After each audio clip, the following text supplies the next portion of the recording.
Magandang araw. Gusto mo ba ng isang masayang buhay may asawa? O gusto mo ba ng isang pinagpala na buhay may asawa? Ano ang iyong response sa mga bagay na ginagawa sa iyo ng iyong asawa? Paano mo pinapalagaan ang iyong asawa? Paano mo iniingatan ang inyong relasyon o inyong magandang samahan? At ano mga bagay ang handa kang gawin o ipagpalit para sa ikatitibay ng inyong relasyon? Sa lesson na ito, akin sa inyo ibabahagi ang isang bahagi ng aklat na isinulat ni Stephen Arthur Byrne, 7-Minute Marriage Solution. Ang ating unang lesson, things to stop.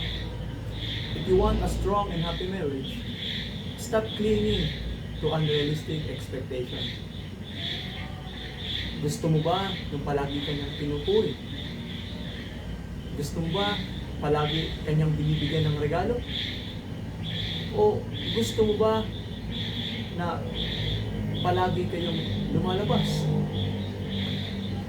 Ating tandaan na meron tayong differences. Meron tayong mga limitasyon at marami tayong pagkakaiba. Are we expecting our spouse to behave and respond to circumstances the way you do? Tandaan natin, mayroon tayong pagkakaiba. Una, magkaiba tayo ng katawan.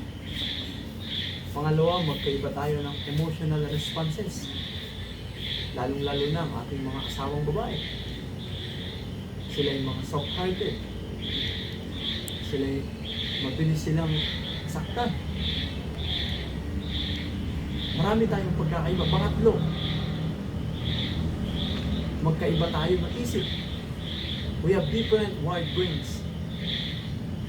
At pang-apat, magkaiba tayo ng hormones that floods in our system.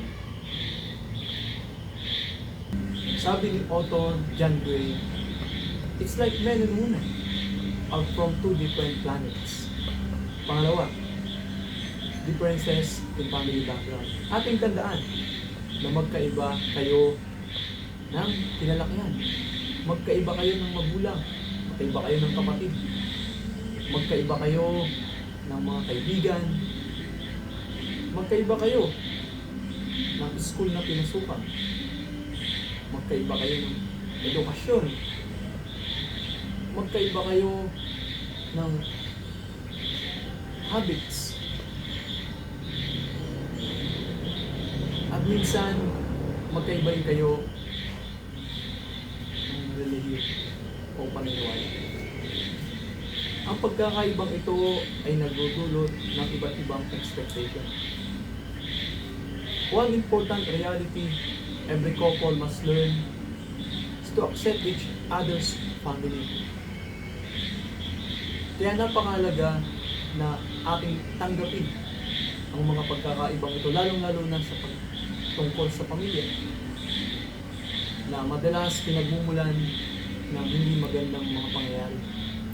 Pinagmumulan ng away, pinagmumulan ng mga tampuhan ng mga pamilya.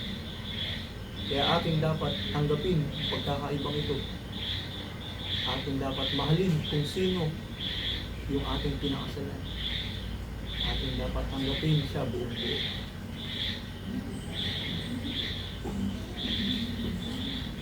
But sometimes this is not easy.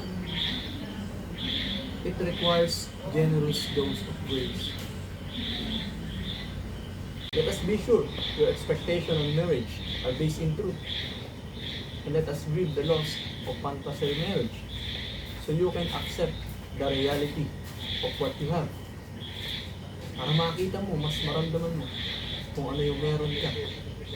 Yung asawa mo na palagi nandiyan para sa'yo. Palagi natin tandaan ang ating pagkakaiba, differences in gender, differences in family background. At ating din tandaan, sinabi sa Proverbs chapter 10, verse 28, ang pag-asa ng matuwid may magandang kahinatnan, ngunit ang pag-asa ng masawa ay kaliguan. Again, magandang araw at pagpalain tayong lahat ng Panginoon.